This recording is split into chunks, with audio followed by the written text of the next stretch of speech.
할렐루야. 지난 주간도 다들 평안하셨지요? 우리 다 함께 서로의 평안을 바라는 의미에서 샬롬 하며 인사합시다. 샬롬. 그동안 동영상을 통해 제 설교를 들으신 분 중에 답글이 달려온 것을 분석해 보았습니다. 답글은 크게 세 부류로 나타났습니다.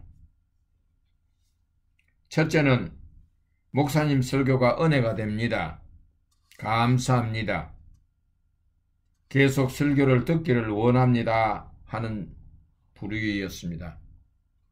두 번째는 목사님 설교가 귀에 속속 들어오지만 실천하려고 하면 매우 힘이 드네요 하는 부류입니다. 그리고 마지막 세 번째는 다른 목사님들은 복받으라는 설교를 많이 하십니다. 그런데 이 목사님은 마음을 비우고 자족하고 가진 것을 이웃들과 나누라고 하시니 현실과 너무 동떨어지는 설교가 아닌가 합니다. 이런 세 부류였습니다. 지금 제 설교를 들으시는 여러분들은 어떻게 생각하십니까? 한 번쯤 생각해 보시고 솔직한 생각을 댓글로 달아주시면 감사하겠습니다. 제가 옛사람은 죽어야 한다는 제목으로 설교를 한 것이 오늘로서 6번째입니다. 지금까지 설교한 소제목들은 다 옛사람이 소유한 사람들의 속성이기 때문에 이것들은 반드시 십자가에 못 박아야 합니다. 제가 강조하고 싶은 말은 옛사람의 속성을 십자가에 못 박아 죽여야 비로소 영혼이 자유로워지고 믿음 생활을 통한 복이 이런 것이구나 경험하게 됩니다. 기독교의 복이 무엇이냐? 한마디로 요약을 하면은 옛사람은 십자가에 죽어야 하고 구원받은 새사람은 성령님의 인도에 따라 날마다 새로워져야 합니다. 바울은 고린도 교회에 편지하기를 그러므로 우리가 낙심하지 아니하노니 우리의 겉사람은 낡아지나 우리의 속사람은 날로 새로워지는도다 라고 했습니다. 고린도후서 4장 16절에 있는 말씀입니다. 사람은 나이가 들면서 외모가 점차 늙어갑니다. 주름살도 늘어가고 피부의 탄력도 잃어갑니다. 손등에 피부의 노화와 함께 굵은 핏줄이 드러납니다. 예전의 예쁜 모습들은 어디에 갔는지 찾을 길이 없습니다. 바울은 이러한 현상을 그 사람이 낡아진다고 했습니다. 그 사람이 낡아진다는 것은 나이를 먹을수록 그 사람이 점차 늙어 예쁜 모습을 잃어간다는 것을 염두에 두고 말한 것입니다.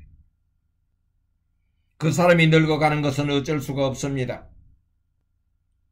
인정할 수밖에 없습니다. 그렇지만 속 사람까지 늙어지는 것은 막아야 합니다.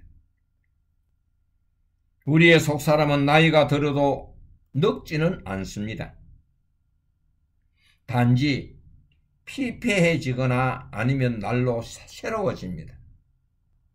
피폐해지는 경우는 믿음 생활에서 떠나면 영원히 피폐해집니다. 그러나 하나님을 믿고 내 영혼을 성령님께 의지하는 인생은 날로 새로워집니다. 우리가 신앙생활을 왜 합니까? 남들보다 더 높은 자리에 올라가고자 합니까? 아니면 남들보다 더 많은 것을 소유하고자 합니까? 그렇지 않으면 생각하고 있는 소원이 모두 이루어지기를 원합니까? 설령 여러분들이 바라는 바 소원 성취를 했다고 합시다. 그러면 마음에 근심 걱정이 없습니까? 높은 자리에 올라간 사람은 그 자리에서 내려올까 염려할 것이며 내려온 이후 우환이 닥치지 않을까 염려할 것입니다. 많이 가진 자는 가진 것을 어떻게 지킬까 염려하지 않을까요? 또 죽음 앞에서 그 산 것을 어떻게 처리하지 걱정하지 않을까요? 소원 성취를 한 사람은 그 위치를 계속 유지하기 위해 안간 힘을 다할 것입니다. 여러분들의 믿음 생활이 어떤 것이라고 생각합니까? 바라는 소원을 이루어지게 하는 도깨비 방망이 같은 것이라고 생각합니까? 그렇게 생각하신다면 여러분의 믿음은 가짜입니다. 믿음 생활이란 여러분들의 영혼이 하나님 앞에서 평안을 누리며 날마다 새로워져 가는 것입니다. 다시 말하면 하나님과 항상 동행하는 삶이 믿음 생활입니다. 그러기 위해서는 고통이 있더라도 마음에 부담이 있더라도 옛 사람의 속성에서 떠나야 합니다. 이것이 예수님을 믿는 자의 복받은 생활입니다. 아멘입니까? 오늘은 옛 사람의 속성 중 6번째로 악한 생각을 품지 말라입니다. 생각의 거처가 어디입니까? 내 내면에 자리한 마음입니다. 마음의 저장소에는 두 가지로 채워져 있습니다. 첫째는 악한 생각, 둘째는 선한 생각입니다. 이 생각들이 서로 부딪히기도 하고 다투기도 합니다. 내 마음이 괴롭다고 하는 것은 마음 안에 서로 다른 것이 충돌하기 때문입니다. 마음이 괴롭지 않기 위해서는 마음을 하나의 생각으로 만들어 가야 합니다. 마가복음 7장에 보면 바리새인과 서기관들이 예수님을 찾아와 따집니다. 당신의 제자들은 손을 씻지 않고 음식을 먹기 때문에 장로들의 전통을 준행하지 아니한다라고 합니다. 여기에 대한 예수님의 대답은 너희들은 하나님의 계명을 버리고 사람의 전통을 지키느니라 하시면서 이 백성이 입술로는 나를 공경하되 마음은 내게서 멀도다. 사람의 계명으로 교훈을 삼아 가르치니 나를 헛되이 경배하는도다 라고 책망했습니다. 마가복음 7장 6절에서 7절에 있는 말씀입니다. 그들을 향한 예수님의 대답은 무엇이든지 밖에서 사람에게로 들어가는 것은 능히 사람을 더럽게 못하되 사람 안에서 나오는 것이 사람을 더럽게 하는 것이라고 했습니다. 마가복음 7장 15절에서 16절에 있는 말씀입니다. 그러니까 먹는 음식물은 마음으로 들어가는 것이 아니고 배로 들어가 배변으로 나가기 때문에 모든 음식물은 깨끗하지만 마음에서 나오는 것이 더러운 것이라고 지적하시면서 이 말씀을 하십니다. 그럼 마음에서 나오는 것이 어떤 것인가? 예수님은 마가복음 7장 21절에서 23절의 말씀을 주시면서 악한 생각, 곧 음란과 도둑질과 살인과 간음과 탐욕과 악독과 속임과 음탕과 질투와 비방과 교만과 우매함이니 이 모든 악한 것이 다 속에서 나와서 사람을 더럽게 한다라고 하셨습니다. 예수님께서 말씀하신 마음에 담겨있는 더러운 생각들이 바로 옛사람의 속성들입니다.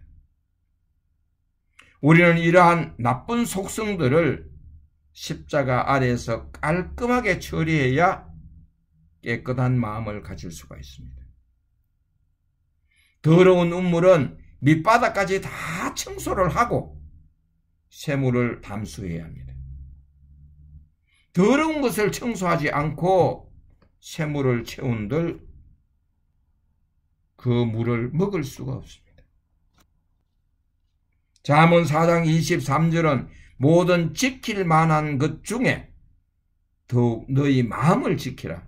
생명의 근원이 이에서 남이라고 말씀합니다.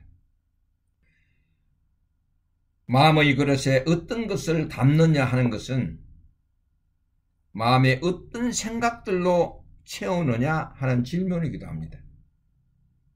어떤 악한 생각이 내 마음속으로 쏙 들어왔습니다. 그때 마음이 어떻게 결정할 것인가 고민하게 되고 습관에 따라, 양심에 따라 또는 성경 말씀에 따라 선택하게 됩니다. 최종 선택한 것이 악한 생각이라면 마음은 이미 죄를 지은 것입니다. 그리고 악한 생각이 행동으로 나타났다면 상대방에게 아픈 상처를 남길 뿐만 아니라 이중죄를 짓게 됩니다. 여러분, 오늘도 내 마음의 그릇에 무엇이 담겨 있는지 눈여겨 살펴봅시다. 매일 평범한 삶을 살아가는 중에도 사단은 광명의 천사로 가장하여 우리를 미혹해 옵니다. 영적으로 깨어있지 않으면 귓전에서 속삭이는 말이 천사의 말인지 사단의 말인지 분별하기가 어렵습니다. 마태복음 4장에 보면 사단은 예수님에게 찾아와 3번씩이나 시험을 합니다. 내가 만일 하나님의 아들이거든 명하여 이 돌들로 떡덩이가 되게 하라. 또 마귀가 예수를 거룩한 성으로 데려다가 성전 꼭대기에 세우고 이르되 내가 만일 하나님의 아들이거든 뛰어내려라. 또 예수님을 데리고 지극히 높은 산으로 가서 천하만국과 그 영광을 보여 이르되 만일 내게 엎드려 경배하면 이 모든 것을 너에게 주리라. 예수님은 이 같은 마귀의 시험들을 기록된 하나님의 말씀으로 물리쳤습니다. 마찬가지로 우리들도 마음이 준비되지 않을 때에 사단이 찾아와서 우리의 생각들을 혼미하게 할 수 있습니다. 예를 들어 갑자기 걱정되는 일이 생길 경우, 미워하는 마음이 일어날 경우, 분노가 치밀어 올라올 경우 등에는 마음이 여러 생각들로 복잡합니다. 그때 어떤 결정을 내리기 이전에 내가 갖고 있는 생각들이 혹시 마귀에서 온 것이 아닌가 점검해야 합니다. 그리고 이 생각들을 어떻게 대처해야 할 것인가 하나님의 말씀 안에서 찾아야 합니다. 예수님은 마귀의 대적을 기록된 하나님의 말씀으로 물리쳤습니다. 히브리 4장 12절에 보면은 하나님의 말씀은 살아있고 활력이 있어 좌우에 날선 어떤 검보다도 예리하여 혼과 영과 및 관절과 골수를 찔러 쪼개기까지 하며 또 마음의 생각과 뜻을 판단하나니라고 했습니다. 우리가 평소에 해야 할 일은 하나님의 말씀을 가까이 두고 그 말씀을 읽고 묵상하여 깨달음을 마음의 그릇에 담아 두었다가 필요할 때 꺼내어 쓸 수 있도록 평소에 준비하시기를 바랍니다. 말씀을 마치고자 합니다. 오늘의 설교 소제목이 악한 생각을 품지 말자이었습니다. 성경이 말하는 악한 생각이 어떤 것인가? 다시 한번 말씀드립니다. 악한 생각, 곧 음란과 도둑질과 살인과 간음과 탐욕과 악독과 속임과 음탕과 질투와 비방과 교만과 우매함이니 이 모든 악한 것이 다 속에서 나와서 사람을 더럽게 한다고 했습니다. 이러한 것들과 관련이 있다면 모두 악한 것들입니다. 여러분들의 마음에 이러한 단어는 생각하지도 마시고 가까이 두지도 마시기를 바랍니다. 여러분들의 마음에 담고 살아가야 할 생각들은 사람과의 관계에서 덕을 세우는데 사용되는 말들입니다. 에베소서 4장 29절에는 항상 듣는 자들에게 은혜를 끼치도록 하라고 했습니다. 앞으로는 덕을 세우는 말을 하도록 합시다. 그리고 여호수아서 23장 15절에는 하나님께서 우리에게 하신 말씀 중에 선한 말이 있다고 했습니다. 선한 말들을 내 마음의 창고에 채워서 사람들과 대화할 때 선한 말을 하여 은혜를 끼치도록 합시다. 그러기 위해서는 매일 성경을 읽고 선한 말을 암기하는 일에도 게으르지 말아야 할 것입니다. 내 마음의 창고에 선한 말이 가득 채워지면 사람들과 대화할 때 선한 말이 절로 나옵니다. 아멘입니까? 말씀을 마치겠습니다.